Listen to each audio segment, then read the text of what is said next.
Hello and welcome to Sydney, Australia. Today we're on board the destroyer HMAS Vampire. Join us today for an in-depth look at this fantastic ship. The Vampire is actually the second Vampire that was built to continue the name made famous by the V and W class destroyer. The first Vampire and her sister ships form the famous scrap iron flotilla, so named by the Germans in reference to their age and condition. The second Vampire was commissioned to the Royal Australian Navy on the 23rd of June 1959 and remained in service until 1986. Her crew nicknamed her the Bat after a flying vampire bat insignia perched on the aft funnel on the ship. Underneath the insignia is the Latin motto Odimeus, which translates as "Let us be daring," a great pun considering the ship being daring class.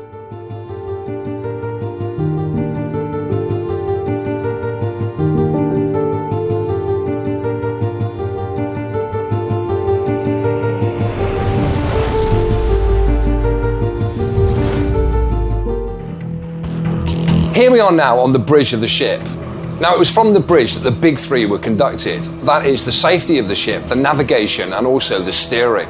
Now this actual ship, until the refit in 1970, was open and exposed to the elements. Surrounding me you can see various controls. Taking pride of place in the centre here is the ship's compass. Just to my right is the rudder indicator, and across there you can see the engine order equipment. Another thing which is really interesting up on the bridge is also the sonar equipment, of course used to actually identify submarines.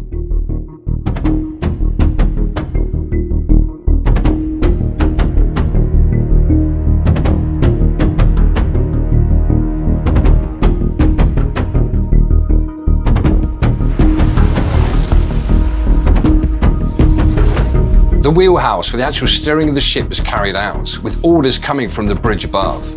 As you can see, it's an incredibly well protected environment.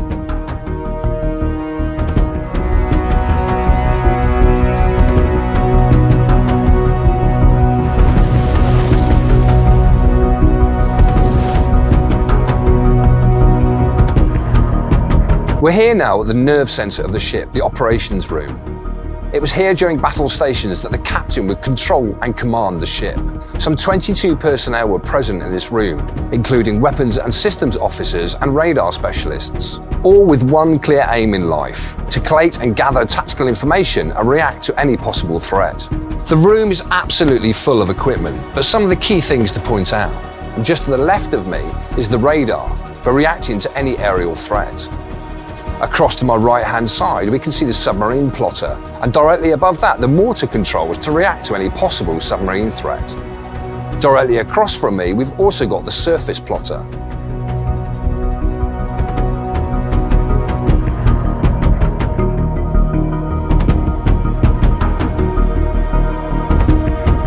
This area is where the radio operators would maintain communications with other ships around the world. Also, one of the other important tasks they had, certainly from a morale point of view, was to receive telegrams for the sailors.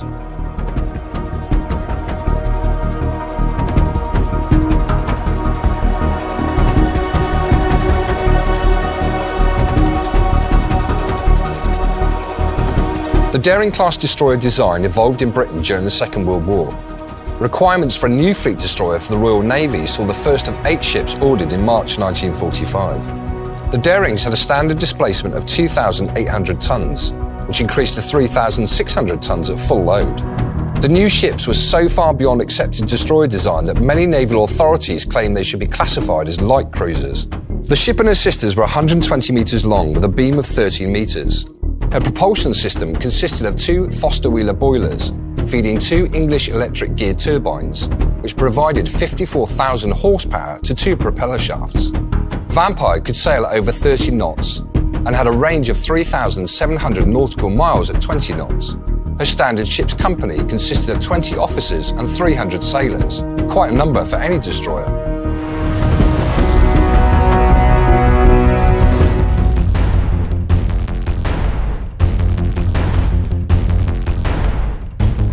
We're very lucky now to be joined by Len. Len, thanks ever so much for talking to us. Now, you served on HMAS Vampire. I did. For how long? Some years. And your role on the ship was? I was a gunnery man. Fantastic. So very apt then, we're obviously right in the gun bay. Place, yeah. Can you tell us a little bit about the gun bay, please, Len? The gun bay, well, it's a very important part of the whole system because this is the transfer point for the ordnance from the fixed structure of the ship to the moving structure of the turret. Because the turret above is all attached to this, so when this rotates, when the turret rotates, all this rotates with it. So you're getting the ordnance from the ship into the turret, all hand moved, until you're ready to load the guns, and then you've got these hoists here. That's a hoist for the projectile to go up to the gun, and another one behind here for the propellant, which is cordite to go up to the gun. So it all has to be organised around these rings.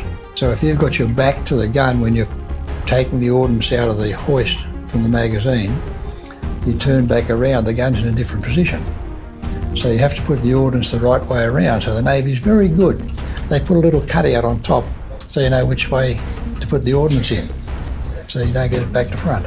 And we were discussing briefly earlier on about the fuses on the ammunition, various fuses used. So, for example, the one at the moment on the platform there. The one on the ready on the hoist is what's called a time mechanical. It's got a clock fuse, and you set it to so many seconds to detonate after it leaves the barrel. The other type is a direct action, which is this one, requires impact to detonate. And the third one, which we can't display because the Navy wouldn't give us any, that's a proximity fuse. It detonates 20 feet in front of a target.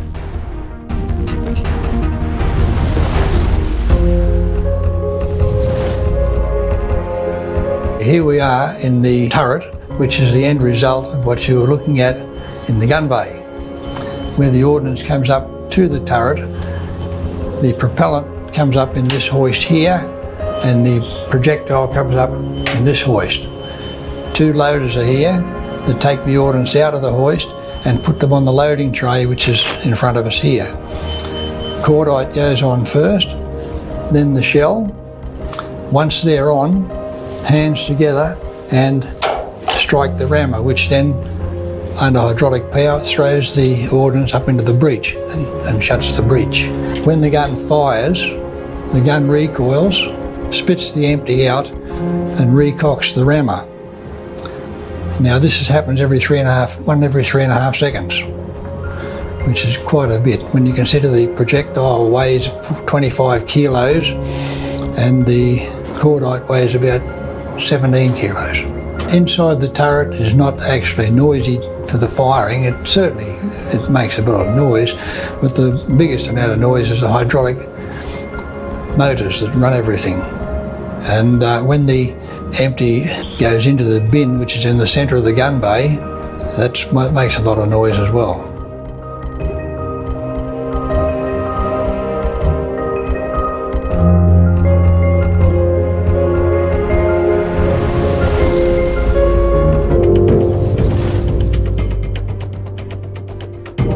This is the captain's day cabin, and as you can see, it's full of home comforts, something which the majority of the crew didn't have.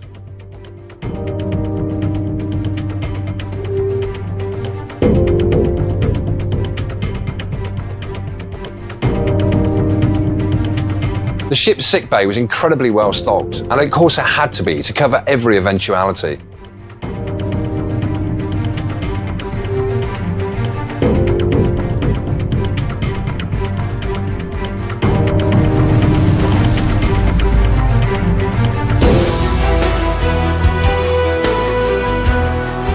As well as those 4.5-inch guns, Vampire also had other weaponry on board.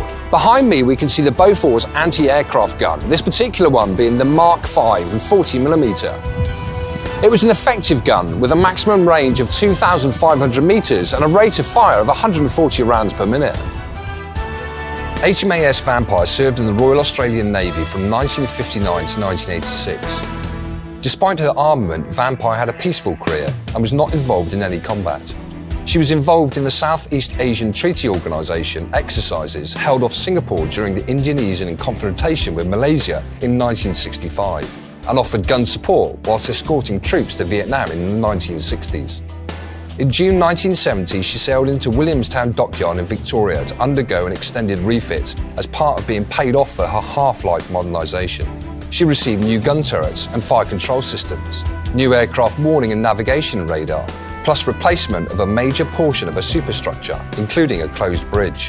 Her old funnels were replaced with new ones. The Pentar torpedo mount was removed and a new radar suite was installed to stay relevant to changing times. HMAS Vampire was decommissioned on the 13th of August 1987 after serving 27 years in the Royal Australian Navy and clocking up in the region of 808,000 nautical miles. In 1997, she was gifted to the Australian National Maritime Museum to be preserved as a museum ship.